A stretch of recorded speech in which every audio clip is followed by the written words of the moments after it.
Yeah, my name is Johan Gustafsson, and I'm the gardener at the Hamlet of Äskhult, which is managed by Stiftelsen, where I also work as a conservation biologist. And I've been working there since spring 2020, so quite new. So this is my third season at the Hamlet of Äskhult.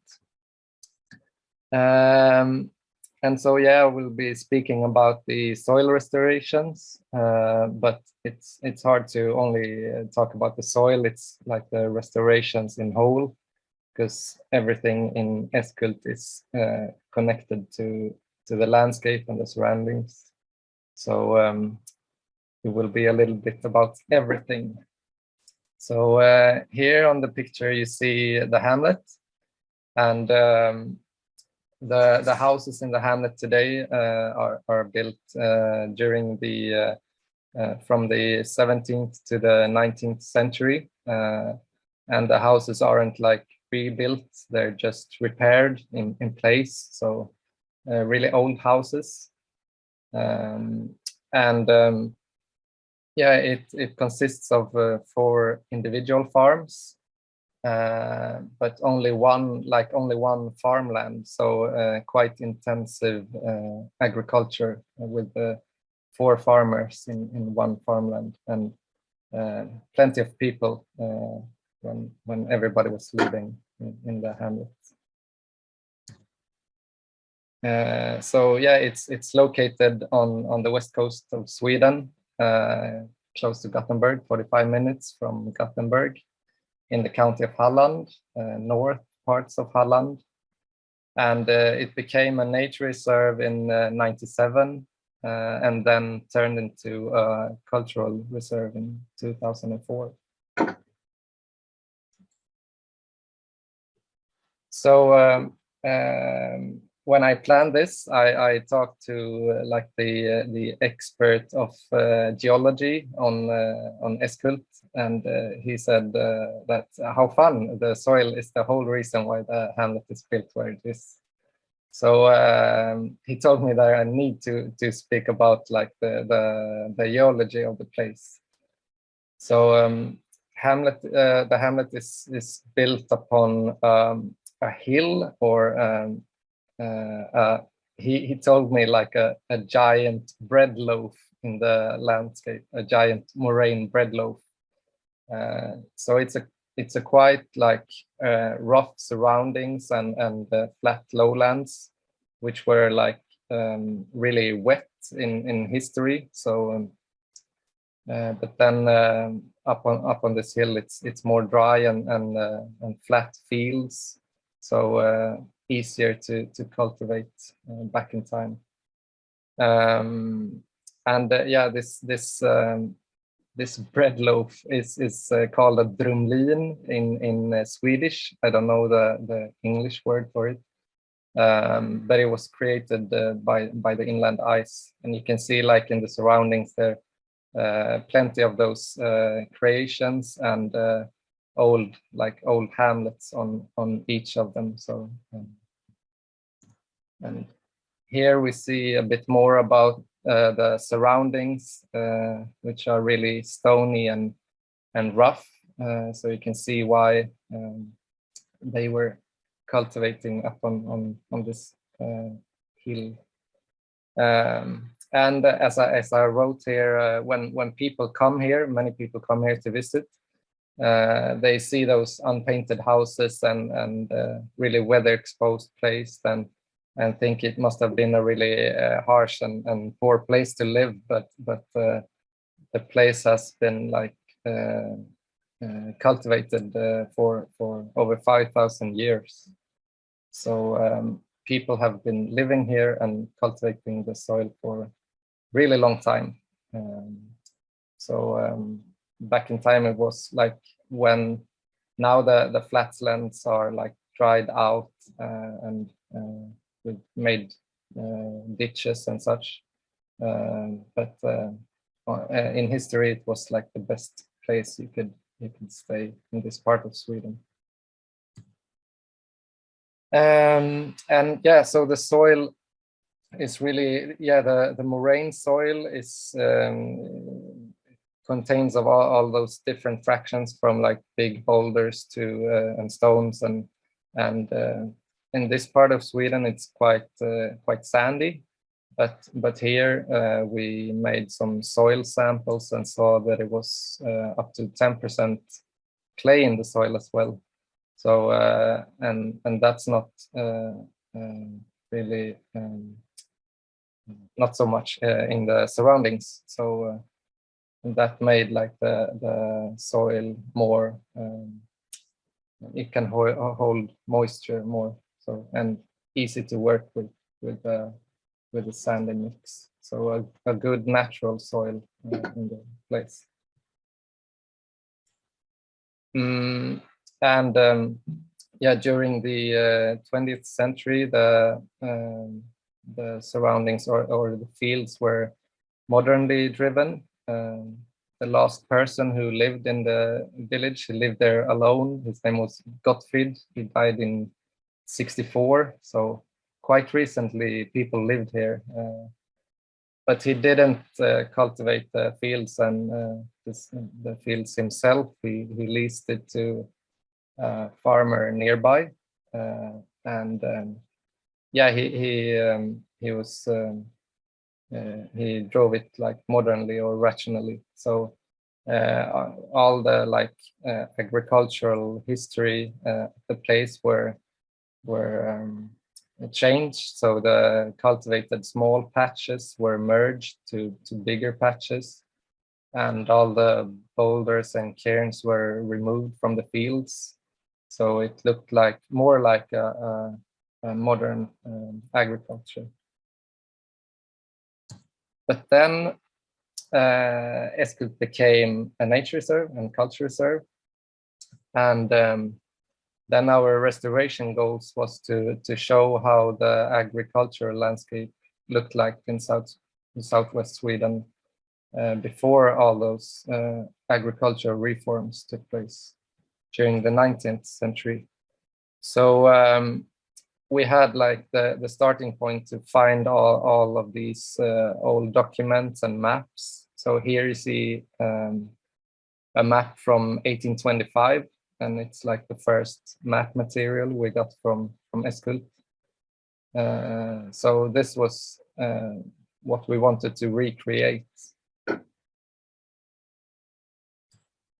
And so all the boulders and cairns were brought back into the field. So all the hard works to take them away, it was a lot of hard work to bring them back into the fields again. And then and all the small patches were recreated as well, and like the areas between the patches with the small areas with bushes and small trees were recreated. So you see on the lower picture here one of the recreated fields, and then we had to start to try to get back to like the normal balance of the soil again, because it has been like boosted with fertilizers and yeah, as in a modern agriculture. So and we also saw that the pH was really low from all the acid rain. So we had a lot of work to do with trying to get back to like a natural balance of the soil. And then in the 1999 or something, the farmers who still work there today, my colleagues, started to work with their horses and old agricultural implements. And so yeah, they had like this big Brabant horses, which is like a Belgian horse, I think, which is not historical correct, but still there's a lot of really heavy work for the animals. So we had to use like really big horses. And yeah, they started to work with the soil with all of these old agricultural implements and start to cultivate like the old sorts of cereals and yeah, with cultural heritage. And because of the like fertilized soil, they had to like impoverish it again. So they just harvested what they were growing and didn't really give anything back to the soil to make the soil poorer again or get back to that balance. And so what was the results of that? We at first we had a like massive invasion of thistles. So all of these like sleeping seeds that were outcompeted by like fertilized modern cereals, they started to grow. So at first we had to handle that with grazing animals mostly. And then we also saw like many endangered arable weeds starting to grow again without competition from the modern cereals. So we had a much bigger like biodiversity in the fields again, and that was a good part of it. And then of course we had smaller harvests, but that was a part of the goal because like the cultural heritage cereals give lesser harvest and the soils were poorer. And today we still in some parts have quite much like weed invasion because in some parts the soil is still really it's the pH is really low, so we had to like put out chalk to try to find that balance again. And as Thomas the farmer said, he has been working there for 30 years now and he's still struggling to like find the right methods and the right balance in the soil. And he told me that as a farmer, you say it takes a lifetime to get to know the soil in one particular place. So, and then like 6 years ago, they started to recreate the bigger designs of the gardens and find where they cultivated the soil for vegetables. And so they started to rebuild those old like stone walls and turn the soil again, because it has been turned to pasture land or meadowland, or I don't know what you call it, but with grazing animals on. But when you started to like dig the soil, you could see exactly as we spoke of in the earlier, that you can see exactly where it was like cultivated historically.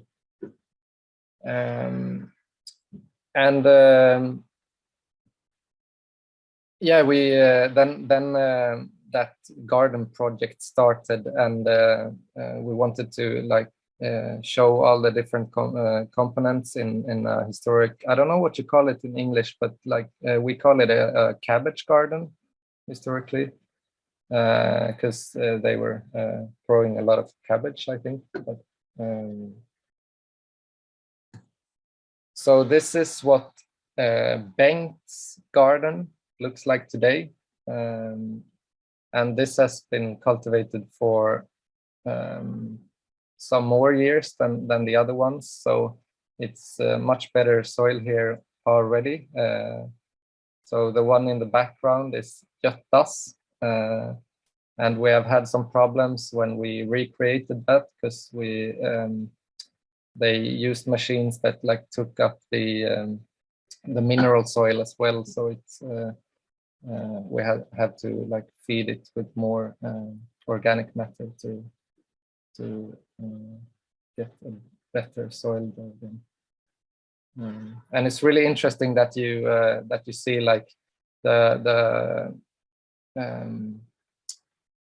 fields that they were growing historically that were the most productive aren't necessarily the most productive fields today. So it has to do with where they took the water from, where the wells were built, and how we're working with it today. So it has changed a lot.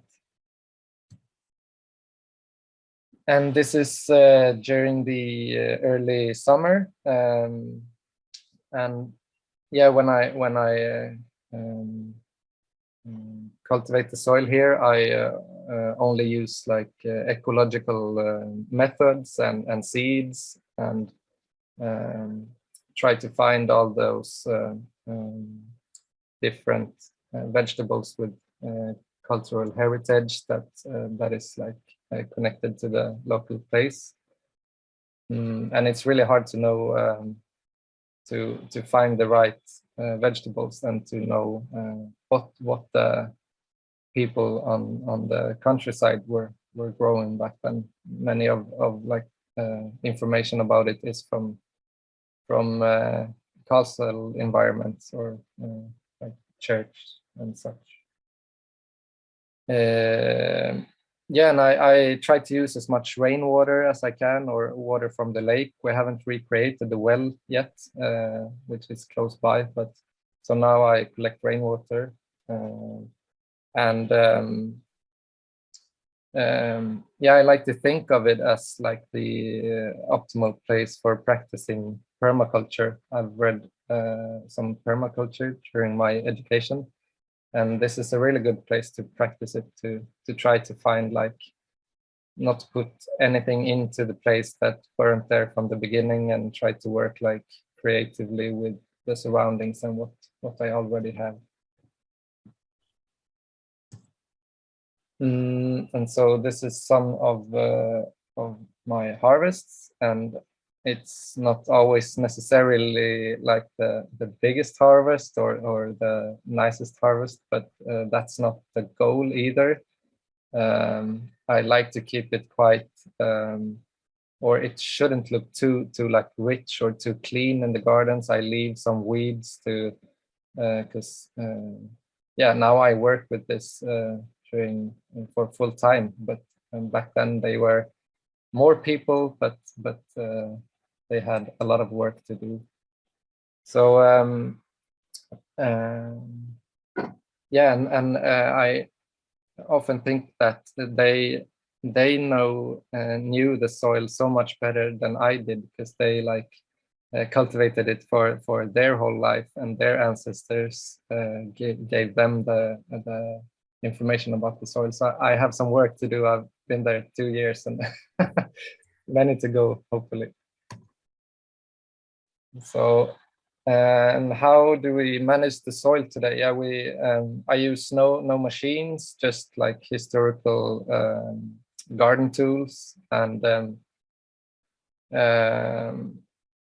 I use no pesticides and fertilizers, or natural like cow dung and horse dung, and unfortunately no compost at the moment. We talk a lot about compost in the Hamlet, and how they were doing with the compost, and yeah, we think most of like the grass and the weeds they fed to their animals. So we use a lot of like horse dung and cow dung, so that's my main yeah, my main soil improvement, and I use it a lot during the springtime, and dig it down into the soil during the season. But we still have some a lot of grass and weeds that we some of it I cover the soil with during the winter time to get a better like microclimate during winter time. But yeah, that's maybe not historically correct either. And so the goal isn't always to do like exactly as they did back then, but to try to give ourselves like the same conditions that they had, and try to work if we have the same conditions and don't like use machines, use the tools they did, and try to find the ways that they work with the soil and with the landscape. Then we hopefully will create like the most true picture of how the hamlet and the soil and the surroundings look like. And so the last picture, I'm thinking a lot of what I'm learning every day when I work at Äskhult. And it's so important for me, or I'm learning a lot that how important it is to know the history of the place. And I really want to like push on that. It's not only about like the cultural history, but the natural history as well. How like the soil is affected by the weather and on that particular place, and how hard it is to get like I mean I read a lot about soils and historical gardening, but still it's so hard when you work with a particular place. It's always different from what you read.